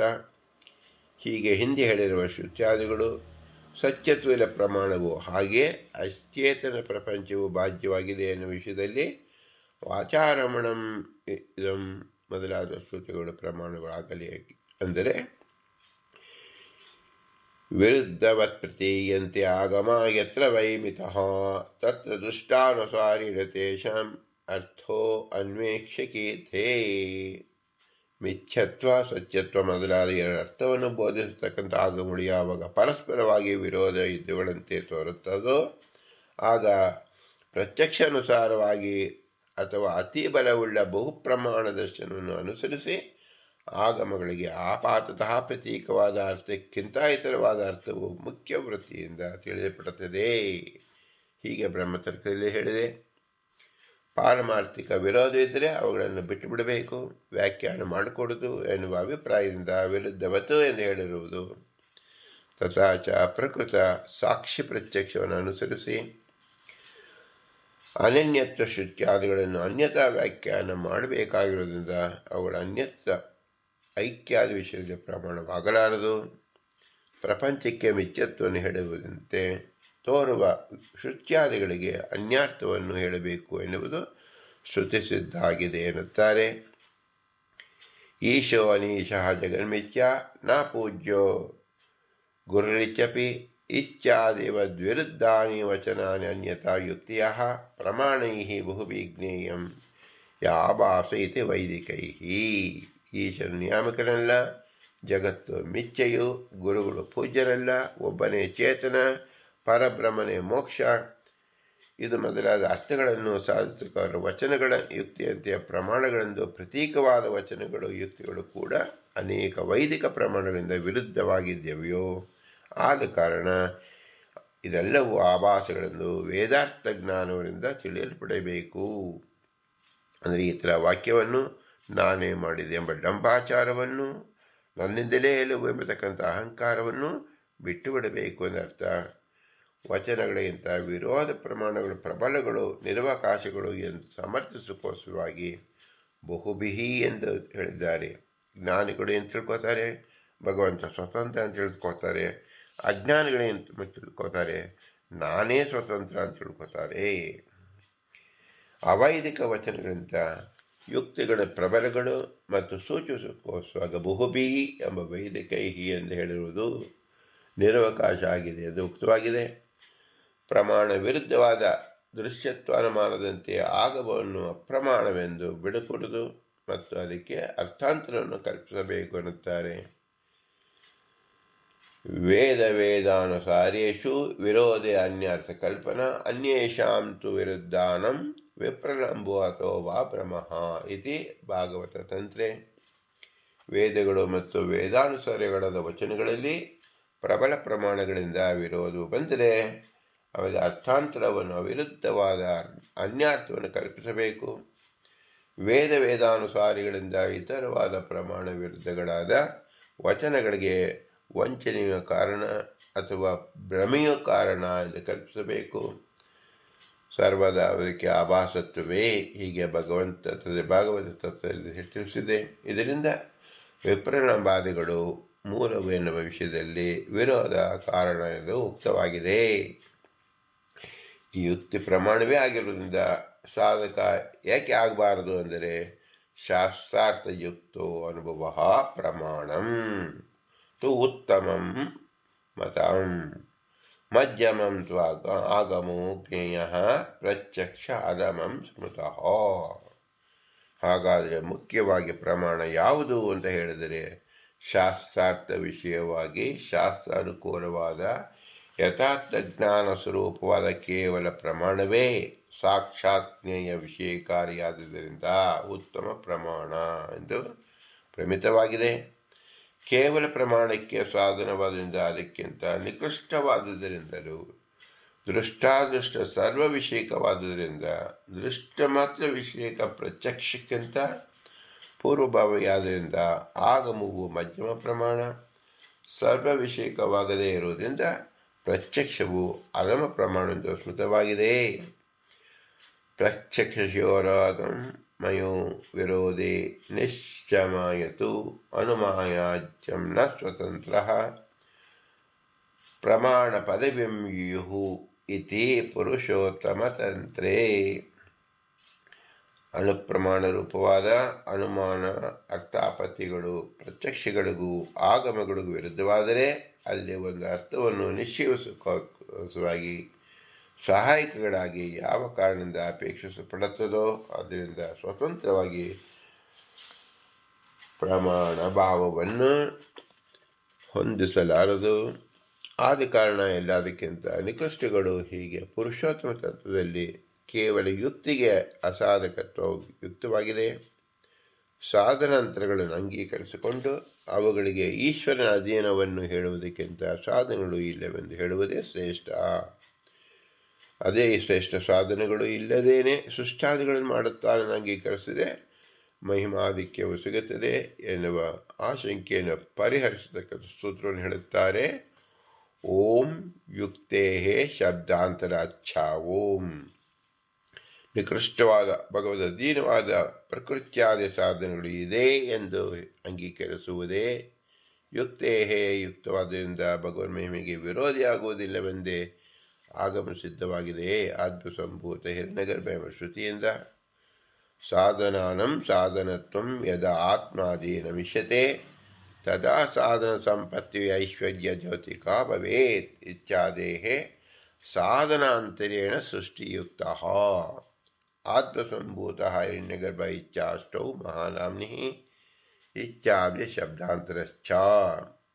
ಸಾಧನಗಳಿಗೆ ಕಾರ್ಯಜನ ಸಾಮರ್ಥ್ಯವು ಯಾವಾಗ ಸ್ವಾಧೀನವಾಗಿದೆಯೋ ಅಂಗೀಕರಿಸಲ್ಪಡುತ್ತದೋ ಆಗ ಸಾಧನ ಸಂಪಾದನೆಯು ತನ್ನ ಐಶ್ವರ್ಯಕ್ಕೆ ಜ್ಞಾಪಕ ಆಗುತ್ತದೆ. ಎಂದು ಹೀಗೆ ತಿಳಿಯಬೇಕು. ಇದು ಮೊದಲಾದ ವಾಕ್ಯದಿಂದ ಸಾಧನಾಂತರದಿಂದ ಸೃಷ್ಟಿಯು ಯುಕ್ತವಾಗುವುದು. ಚತುರ್ಮುಖನು ಜಲ ಮೊದಲಾದ ಪಂಚಭೂತಗಳಿಂದ ಹುಟ್ಟಿದನು. ಇಂದ್ರಾದಿ ಅಷ್ಟ ದಿಕ್ಪಾಲಕರು ಹುಟ್ಟಿದರು. ತೃತೀಯದಲ್ಲಿ ಅಷ್ಟೌ ಪುತ್ರಂ ಸೋದಿತೆ ಎಂದು ಹೇಳಿ ಮಿತ್ರಶ್ಚ ವರುಣಶ್ಚ ದಾತಾ ಚ ಆರ್ಯಮ ಚ ಅಂಶಶ್ಚ ಭಗವಶ್ಚಂದ್ರಶ್ಚ ವಿವಸ್ವಾಶ್ಚ ಎನ್ನುವ 8 ಮಂದಿ ದೇವತೆಗಳು ಉಕ್ತರಾಗಿರುವರು. ಇದು ಮೊದಲಾದ ಶಬ್ದಾಂತರಗಳಿಂದಲೂ ನಮಗೆ ಸಿದ್ಧವಾಗಿದೆ. ಸಾಧನೆಗಳು ಇವೆ ಎನ್ನುವುದು ಶ್ರುತಿ ಸಿದ್ಧ ಮಾತ್ರವಲ್ಲ, ಯುಕ್ತಿ ಸಿದ್ಧಾಂತವಾಗಿದೆ. ಓಂ ಪಟವಚ್ಛಾ ಓಂ ಶ್ರುತಿಯಿಂದ ಮಾತ್ರವಲ್ಲ, ಮತ್ತೆ ವಿಪ್ರತಿಪನ್ನ ಸೃಷ್ಟಿ ಕರ್ತವ್ಯ ವ್ಯತಿರಿಕ್ತ ಸಾಧನಾಜ್ಯ ಸೃಷ್ಟಿತ್ವಾತ್ ಪಟಸೃಷ್ಟಿತ್ವಾತ್ ಎನ್ನುವ ಅನುಮಾನದಿಂದ ಅವನ ಸಾಧನಗಳು ಇವೆ ಎಂದು ಸಿದ್ಧಿಸುತ್ತದೆ. ಸಾಧನಾಂತೇರಣಿ ಪಟಾದ ಸೃಷ್ಟಿ ಲೋಕೆ ದೃಷ್ಟ, ಅಂದರೆ ಕರ್ತೃವ್ಯತಿರಿಕ್ತ ಸಾಧನೆಯಿಂದ ಪಟಾದ ಸೃಷ್ಟಿ ಲೋಕದಲ್ಲಿ ದೃಷ್ಟವಾಗಿದೆ.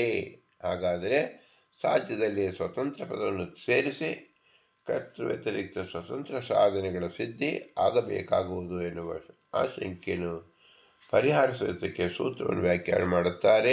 ಓಂ ಯಥಾ ಪ್ರಾಣಾದಿ.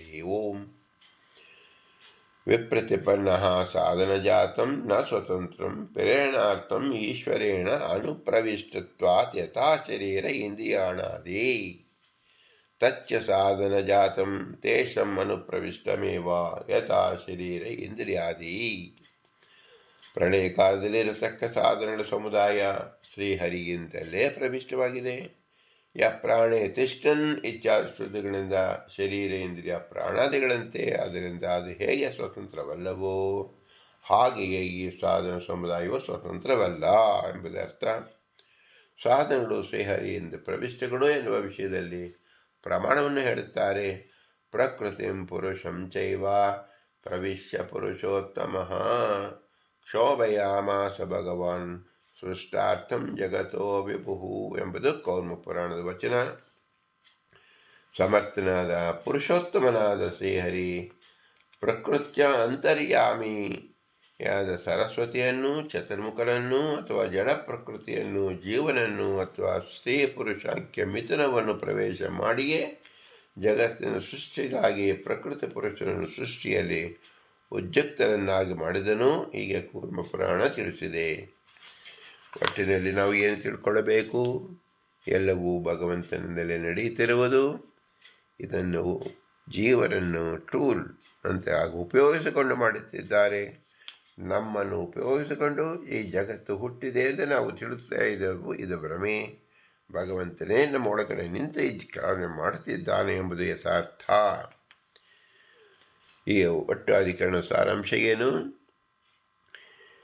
ಪೂರ್ವಾಧಿಕರಣದಲ್ಲಿ ಈಶ್ವರನು ವಿಶ್ವಕರ್ತನೇ ಅಲ್ಲ ಎಂಬ ಶಂಕೆ ನಿರಾಕರಿಸಿರುವುದು. ಇಲ್ಲಿ ಶ್ರುತಿ ಸಿದ್ಧವಾದ ಜಗತ್ಕರ್ತೃತ್ವವನ್ನು ಅಂಗೀಕರಿಸಿಕೊಂಡು ಅದು ಸ್ವಾಧೀನ ಸತ್ತಾದಿಗಳಿಂದ ಯುಕ್ತವಾದ ಸ್ವಾಧೀನ ಅಪೇಕ್ಷಿಸಿಕೊಂಡಿದೆ ಎನ್ನುವ ಶಂಕೆಯನ್ನು ಪರಿಹರಿಸುತ್ತಾರೆ. ವಿಷ್ಣುವಿಗೆ ಜನ್ಮಾದಿ ಸ್ತೋತ್ರದಿಂದ ಹೇಳಿದ ಸ್ವತಂತ್ರ ಕರ್ತೃ ಯುಕ್ತವೋ ಅಯುಕ್ತವೋ ಎಂಬ ಸಂದೇಹ ಬಂದರೆ ಯುಕ್ತವಲ್ಲ ಎಂಬ ಪೂರ್ವಪಕ್ಷ.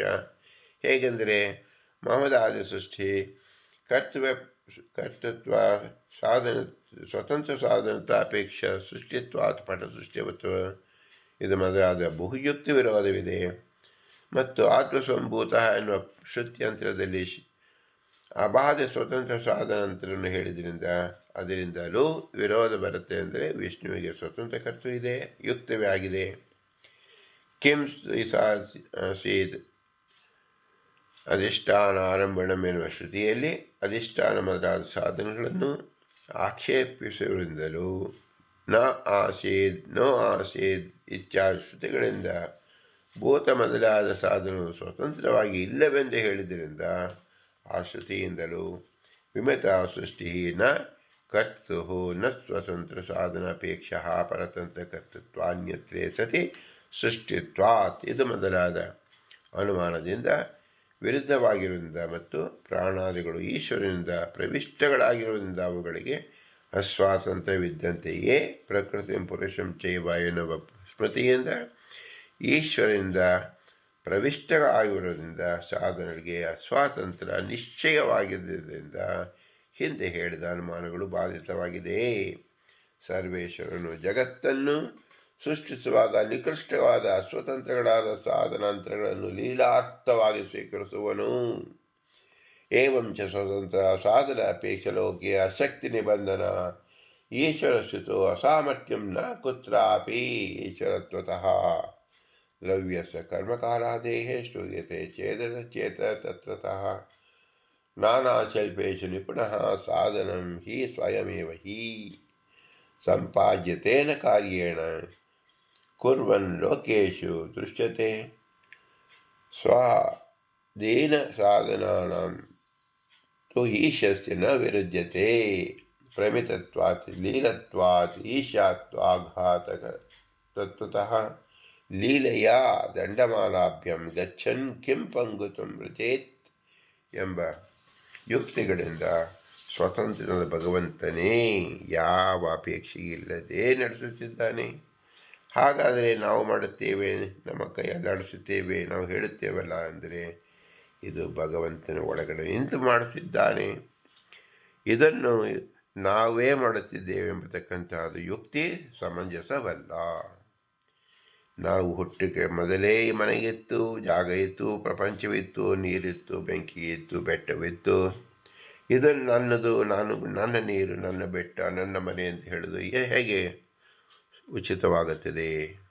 ಹಾಗಂತೆ ಬ್ರಹ್ಮನು ಹುಟ್ಟುವುದಕ್ಕೆ ಮೊದಲಿಗೆ ಪ್ರಕೃತಿಯಲ್ಲಿ ಇದ್ದ ಪಂಚಭೂತಗಳು ಬ್ರಹ್ಮನಿಂದ ವ್ಯಕ್ತವಾಯಿತು ಎಂದೇ ಅಷ್ಟೇ ಅರ್ಥ.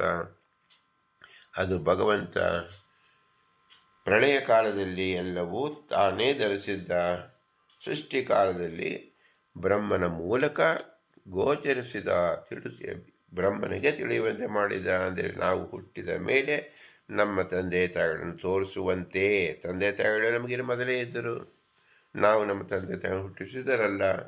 ಆದರೆ ನಮ್ಮ ತಂದೆ ತಾಯಿಯಿಂದ ನಾವು ಅಂದುಕೊಳ್ಳುತ್ತೇವೆ ಇದು ನಮ್ಮಿಂದ ಏನಾಯಿತು. ಎಲ್ಲವೂ ಪೂರ್ವ ನಿಯೋಜಿತವಾಗಿತ್ತು. ಪೂರ್ವ ನಿಯೋಜಿತವಾದ ಯಾವುದು? ಸ್ವತಂತ್ರವಾದ ಭಗವಂತ, ಸ್ವತಂತ್ರದಿಂದ ಭಗವಂತನಿಂದಲೇ ಎಂದು ತಿಳಿಯಬೇಕು. ಇದೆ ಈ ಶಾಸ್ತ್ರದ ಮುಖ್ಯ ಅಭಿಪ್ರಾಯ. ಇದನ್ನು ಪುರಾಣ ಪುರುಷೋತ್ತಮ ಏನು ತಿಳಿಸಿಕೊಟ್ಟಿದ್ದಾರೆ, ಹೇಗೆ ಯುಕ್ತವಾಗುತ್ತದೆ ಅಂದರೆ, ಪುರಾಣ ಅಂದರೆ ಯಾವ ಶಾಸ್ತ್ರಗಳು ಯಾವುದು ಎಂಬತಕ್ಕಂಥದ್ದು ಸಹ ಇನ್ನೊಂದು ಪುರಾಣದಲ್ಲಿ ಶ್ರೀ ವೇದವ್ಯಾಸರು ತಿಳಿಸಿಕೊಟ್ಟಿದ್ದಾರೆ.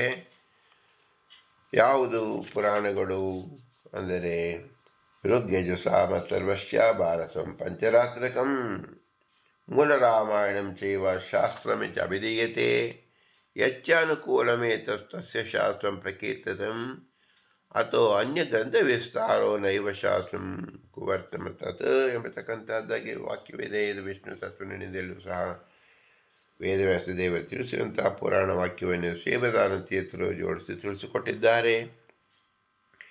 ಭಾರತಂ ಪಂಚರಾತ್ರಕಂ ಎಂಬತಕ್ಕಂಥದ್ದಲ್ಲಿ ಇತಿಹಾಸವನ್ನು, ಮೂಲ ರಾಮಾಯಣ ಎಂಬತಕ್ಕಂಥದ್ದಲ್ಲಿ ರಾಮಾಯಣ ಮಹಾಭಾರತವನ್ನು, ಇದೆಲ್ಲವೂ ಶಾಸ್ತ್ರವಾದ, ಇದಕ್ಕೆ ಅನುಕೂಲವಾದ ಸಕಲ ಪುರಾಣಗಳು ಸಹ ಶಾಸ್ತ್ರ ಎಂದೇ ತಿಳಿಯಬೇಕು.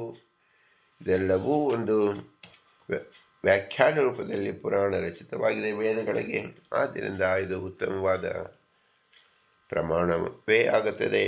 ಮತ್ತು ವೇದವ್ಯಾಸದಿಂದ ರಚಿತವಾದ್ದರಿಂದ ಇದು ಎಲ್ಲ ರೀತಿಯಿಂದಲೂ ಮುಖ್ಯ ಶಾಸ್ತ್ರವೆನಿಸಿದೆ. ಪುರಾಣ ಪುರುಷೋತ್ತಮ ಎಂಬುದರಿಂದ ಶಾಸ್ತ್ರಗಮ್ಯ ಭಗವಂತ ಎಂಬುದು ನಾವು ಏನು ಅನುಸಂಧಾನ ಮಾಡಿಕೊಳ್ಳಬೇಕು. ನಾವು ಅಸ್ವತಂತ್ರ ಆದ್ದರಿಂದ ನಮ್ಮಲ್ಲಿ ಯಾವ ಸ್ವಾತಂತ್ರ್ಯವನ್ನು ಹೇರಿಕೊಳ್ಳಬಾರದು. ಹಾಗೆ ಹೇರಿಕೊಂಡಾಗ ಅದು ನಮಗೆ ಭಾರವಾಗಿ, ದುಃಖಕರವಾಗಿ, ಪಾಪರೂಪವಾಗಿ ಪರಿಣಮಿಸುತ್ತದೆ. ಯಾವುದೂ ಹೇರಿಕೊಳ್ಳದಿದ್ದಾಗ ಭಗವಂತನ ಸ್ವತಂತ್ರತ್ವವನ್ನು ನಾವು ತಿಳಿದುಕೊಂಡಂತೆ ಆಗುತ್ತದೆ. ಅದು ಸ್ವರೂಪ ಸತ್ವವನ್ನು ನಾವು ತಿಳಿದಂತೆ, ಸ್ವರೂಪದ ಸತ್ವತೆ, ಸ್ವರೂಪದ ಶಾಂತತೆಯನ್ನು ತಿಳಿದಾಗ ಸ್ವರೂಪದ ಆವಿರ್ಭಾವ ರೂಪವಾದ ಮೋಕ್ಷವನ್ನು ಪಡೆಯಬಹುದು. ನಾವು ಎಲ್ಲಿಯ ತನಕ ನಮಗಲ್ಲದನ್ನು ನಮ್ಮದು ಅಂತ ಬೆನ್ನ ಮೇಲೆ ಹಾಕಿಕೊಂಡಿರುತ್ತೇವೆಯೋ ಅದು ಭಾರ. ನಮ್ಮದು ಏನೂ ಅಲ್ಲ ಅಂತ ಹೇಳಿದಾಗ ನಮ್ಮದನ್ನೇ ನಾವು ಹೊತ್ತಿದ್ದಾಗ ಅದು ಭಾರ ಎನಿಸಲಾರದು. ಇದೇ ಮುಖ್ಯ ತಾತ್ಪರ್ಯ. ಆದ್ದರಿಂದ ಪುರಾಣ ಪುರುಷೋತ್ತಮದಿಂದ ಶ್ರೀ ಪುರಂದರದಾಸರು ಮಹಾದಿವ್ಯ ಪ್ರಬಂಧವನ್ನು ತಿಳಿಸಿಕೊಟ್ಟಂತಾಗಿದೆ. ಅವರು ಹೇಳಿರುವ ವಾಕ್ಯಕ್ಕೆ ಇಡೀ ಬ್ರಹ್ಮಸೂತ್ರವೇ ಪರವಾಗಿ ನಿಂತಿದೆ. ವೇದವ್ಯಾಸರ ವಾಕ್ಯವೇ ಶ್ರೀ ಮೂಲ ಗುರುಗಳಾದ ಶ್ರೀ ಮಧ್ವಾಚಾರ್ಯ ವಚನಗಳು ಅದನ್ನು ಸಿದ್ಧಪಡಿಸ್ತಾ ಇದೆ. ಆದ್ದರಿಂದ ಇದು ಮಹಾ ತಾತ್ಪರ್ಯವಾಗಿ ಇದನ್ನು ನಾವು ಅನುಸರಿಸಲೇಬೇಕು ಎಂಬುದು ಮಹಾ ತಾತ್ಪರ್ಯ.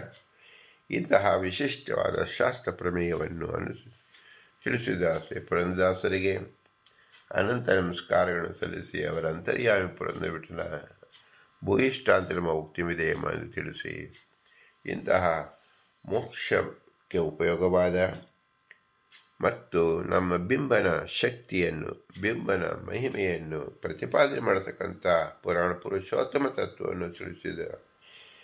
ಯಾವುದರಿಂದ ಸಾಧ್ಯವಾಯಿತು? ಮನುಷ್ಯ ಜನ್ಮದಿಂದ ಸಾಧ್ಯವಾಯಿತು. ಮನುಷ್ಯ ಜನ್ಮಕ್ಕೆ ಸಾಧನವಾದುದು ಯಾವುದೋ ಕಾರಣವಾದ ನಮ್ಮ ಮಾತಾಪಿತೃಗಳ ಅನುಗ್ರಹ ರೂಪ, ಅವರ ಇರುವಿಕೆಗೆ ಗುರು ಹಿರಿಯರ ಅನುಗ್ರಹ ರೂಪ ಮತ್ತು ತತ್ವಾಭಿಮಾನಿ ದೇವತೆಗಳು ಇಲ್ಲಿ ನಿಂತು ಈ ಜ್ಞಾನವನ್ನು ಪ್ರಸಾರ ಮಾಡಿದಿಂದ ಅವರ ಅನುಗ್ರಹ ರೂಪ, ವಾಯುದೇವರು ಮೂಲ ಗುರುಗಳಾಗಿ ಸರ್ವತ್ರ ಸರ್ವದಾ ಭಗವನ್ ಮಹಿಮೆಯನ್ನು ನಮಗೆ ಎಲ್ಲರಿಗೂ ತಿಳಿಸುತ್ತಾ ಬಂದಿರುವುದರಿಂದ ಅವರ ವಿಶೇಷವಾದ ಅನುಗ್ರಹ ರೂಪವನ್ನು ಚಿಂತಿಸಬೇಕು. ಆದರೆ ಇವರೆಲ್ಲರೂ ಅಸ್ವತಂತ್ರರು. ಸ್ವತಂತ್ರ ಭಗವಂತ ಪರಮಪುರುಷ ಆದ ಲಕ್ಷ್ಮೀನಾರಾಯಣ ಮಾತ್ರ ಎಲ್ಲರಲ್ಲೂ ಭಗವಂತನ ಗೆದ್ದು ತಾನೇ ಸ್ವತಂತ್ರ ಎಂದು ಹೇಳಿ ತಿಳಿಸಿಕೊಡದೆ ಇತರ ಮೂಲಕ ತಿಳಿಸಿಕೊಡ್ತಾ ಇದ್ದಾನೆ. ಭಗವಂತ ವ್ಯಕ್ತ ಮತ್ತು ನಮ್ಮಲ್ಲಿ ಅನಾದಿ ಕಾಮಕರ್ಮಗಳಿಂದ ಬಂದಿರತಕ್ಕಂಥ ಮೋಹದಿಂದ ಉಂಟಾದಂಥ ಅಜ್ಞಾನ ಪರಿಹಾರ ಮಾಡಿಕೊಳ್ಳಬೇಕು. ಈ ಪರಿಹಾರ ಉಪಾಯವೇ ಪುರಾಣ ಪುರುಷೋತ್ತಮ ಎಂಬ ದಿವ್ಯ ಮಂತ್ರ. ಇದೇ ನಮ್ಮ ಬಿಂಬ ಉಪಾಸನೆ. ಇದನ್ನು ಚೆನ್ನಾಗಿ ತಿಳಿಯಿರಿ ಎಂಬುದು ಪುರಂದರದಾಸರ ಅಭಿಪ್ರಾಯ. ಆದ್ದರಿಂದ ನಮ್ಮ ಬಿಂಬರೂಪಿಯಾದ ಪರಮಪುರುಷನಾದ ಸ್ವತಂತ್ರ ಭಗವಂತನಿಗೆ ನಾವು ಏನನ್ನು ಮಾಡಲಾರವು. ಅವನ ಉಪಕಾರ ಸ್ಮರಣೆಯನ್ನು ಹೇಗೆ ನಾವು ತೀರಿಸುವುದು, ಹೇಗೆ ಮಾಡುವುದು ಅಂದರೆ ಕೇವಲ ಭೂಯಿಷ್ಠಾಂತೆ ನಮ್ಮ ಮುಕ್ತಿಮಿದೇಮ, ಭೂಯಿಷ್ಠಾಂತೆ ನಮ್ಮ ಮುಕ್ತಿಮಿದೇಮ, ಭೂಯಿಷ್ಠಾಂತೆ ನಮ್ಮ ಮುಕ್ತಿಮಿದೇಮ ಎಂದೇಳಿ ವಿನಮ್ರವಾಗಿ ನಮಿಸೋಣ. ಭಗವಂತ ರಕ್ಷಣೆ ಮಾಡು, ಅಜ್ಞಾನವನ್ನು ಬಿಡಿಸಿ ಸುಜ್ಞಾನವನ್ನು ಕಲ್ಪಿಸಿ ನಿನ್ನ ಪಾದದಲ್ಲಿ ಅನುರಕ್ತವನ್ನಾಗಿ ಮಾಡು ಎಂದು ಬೇಡಿಕೊಳ್ಳೋಣ. ಭಾರತೀಯರ ಮುಖ್ಯ ಪ್ರಾಣ ಅಂತ ಶ್ರೀಕೃಷ್ಣಾರ್ಪಣಮಸ್ತು. ಹರಿ ಓಂ, ಹರಿ ಓಂ, ಹರಿ ಓಂ.